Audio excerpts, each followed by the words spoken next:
vi siete chiesti qual è la differenza tra l'R1 che usate per andare al bar e l'R1 che corre nel mondiale Stock 1000, oggi è il vostro giorno fortunato, vi facciamo vedere le differenze in diretta. L'abbiamo già smontata per voi. Da dove cominciamo? Impianto elettrico, le modifiche dell'impianto elettrico, le posizioni. Viene spostata la centralina qui dietro e c'è tutto il cablaggio rivestito con questa maglia di protezione per rimanere più in ordine l'impianto elettrico. Il regolatore di tensione viene spostato al posto della centralina perché la moto di serie qui ha la centralina. La moto di serie ce l'ha. Il fascio di cavi che come vedete nella moto di serie passa all'esterno del telaio, passa all'interno del telaio e quindi rimane più protetto e più sicuro. Tutta la parte di connessioni che ci sono lì viene ridotta naturalmente perché la moto, l'impianto elettrico kit non ha i connettori per montare i fari, tutti i servizi non li ha più. Rimane la scatolettina della fusibiliera, la connessione per andare allo strumento, tutte le connessioni che servono per l'utilizzo racing e basta. Viene bravo Sam, la pulsantiera, vengono rimosse le pulsantiere di serie e ci sono due pulsantiere con la personalizzazione R1 che costruisce la Carraro Engineering. Qui su questa moto purtroppo ce n'è montata una sola, ma Carraro ne ha fatte due, una a sinistra e una a destra. Queste sono quelle della moto di serie. Quelle sono quelle della moto di serie. Con abbaglianti, anabbaglianti, frecce, clacson, quattro frecce, questo è il mod, sono quelle di serie. Menu, start e stop. Dopo? L'altra cosa che mi stavo dimenticando che non gestisce più la centralina di serie è questa paratia che c'è montata all'interno del condotto di aspirazione. Viene rimosso una gran parte di impianto, non ci sono più tubi, tubetti che passano in giro, ma viene applicato un tavolo. Eccoli qua. Questo è l'attuatore che fa il meccanismo con l'impressore, questo qua è la valvola che lo gestisce. Questa è la spina elettrica che poi può finire dentro nel cablaggio. Questo qua. Sospensioni. Le sospensioni sono diverse. La parte esterna nella stock rimane la stessa, questa è un R1M, quindi monta le Olis. Cambia la cartuccia, l'R1M ha le sospensioni elettroniche, quindi col cavo che va a regolare le sospensioni in base ai comandi che dicono dal cruscotto. Questa monta le cartucce classiche, quindi precarico con la chiave e con la chiave a virgola ci sono le regolazioni di idraulica. Questo fa la compressione, questo fa il ritorno, infatti rebound, compressione.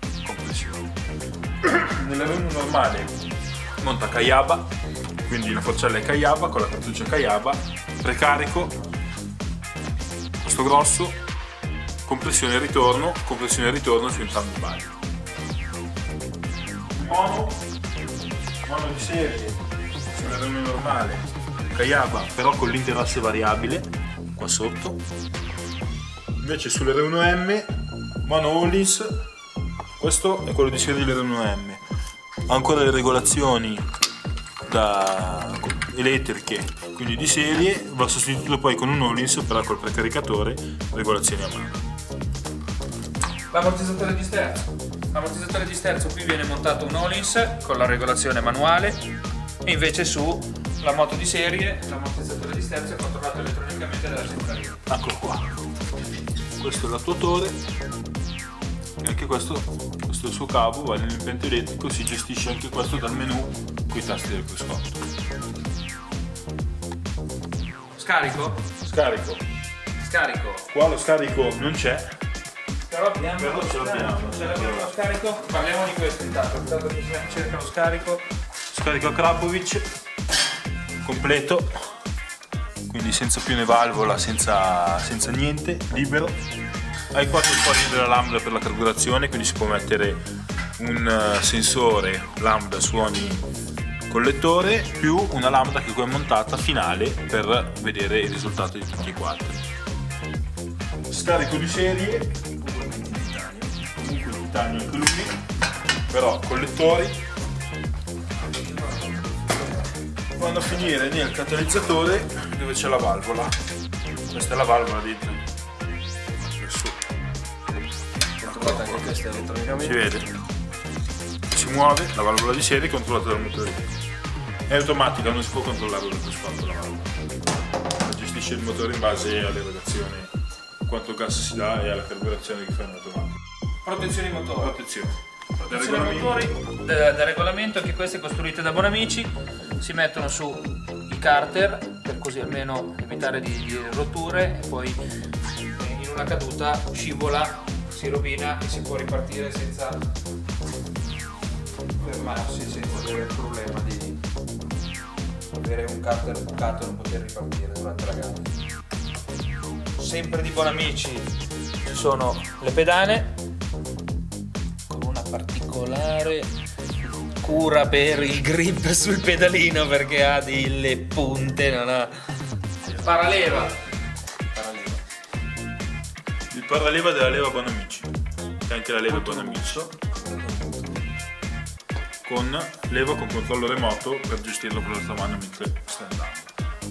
E visto che stiamo parlando della leva del freno, impianto frenante. L'impianto frenante vengono sostituiti semplicemente i tubi freno perché viene rimossa l'ABS.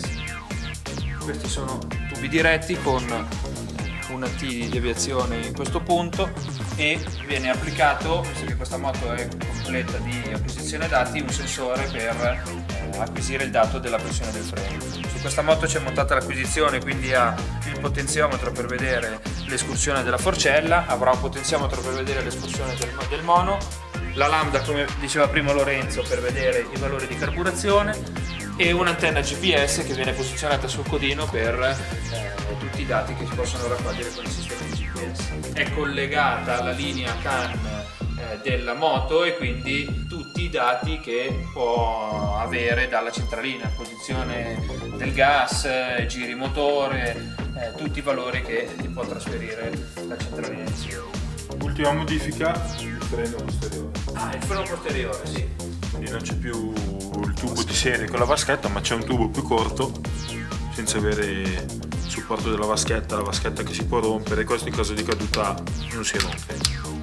L'olio, quello che serve, la modifica con la molla per far sì che il pedale torni più velocemente e sicuramente senza fare forza. Rimane l'ABS collegata comunque alla centralina, vengono soltanto applicati dei tappi che servono per non utilizzarla, ma comunque non mettere errori in centralina. Rimane la sella e le carrozzerie. Nella carrozzeria viene cambiata la carena, viene messa una carena racing in vetroresina, viene sostituito il plexi per avere una maggiore protezione aerodinamica e la sella in neoprene applicata con il velcro. Si applica la sella in modo che si può togliere, se bisogna sostituirla si toglie così, non c'è bisogno di svitarla, fare cose lunghe, questo è proprio rapidissimo. Queste sono le modifiche che vengono fatte. Le principali modifiche di una stock 1000 mondiale rispetto alla moto del concessionario, la rimontiamo.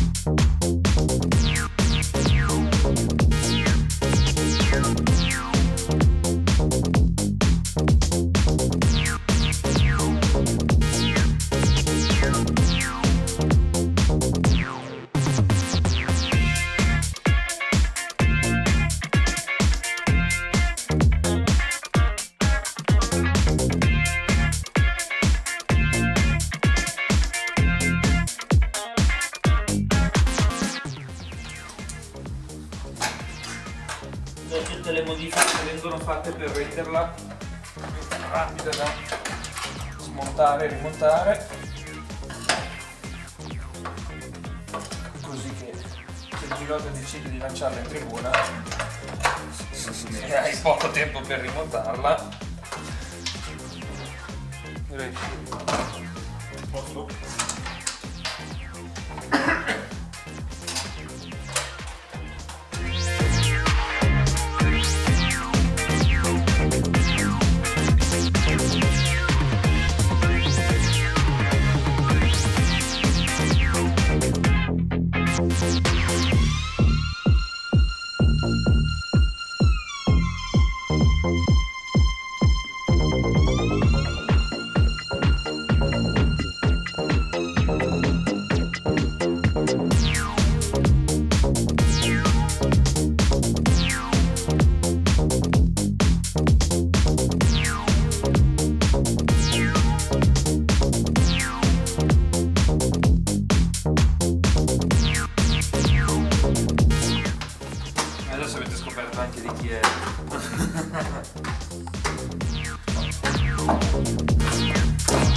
saluto a tutti i moto curiosi. Ciao!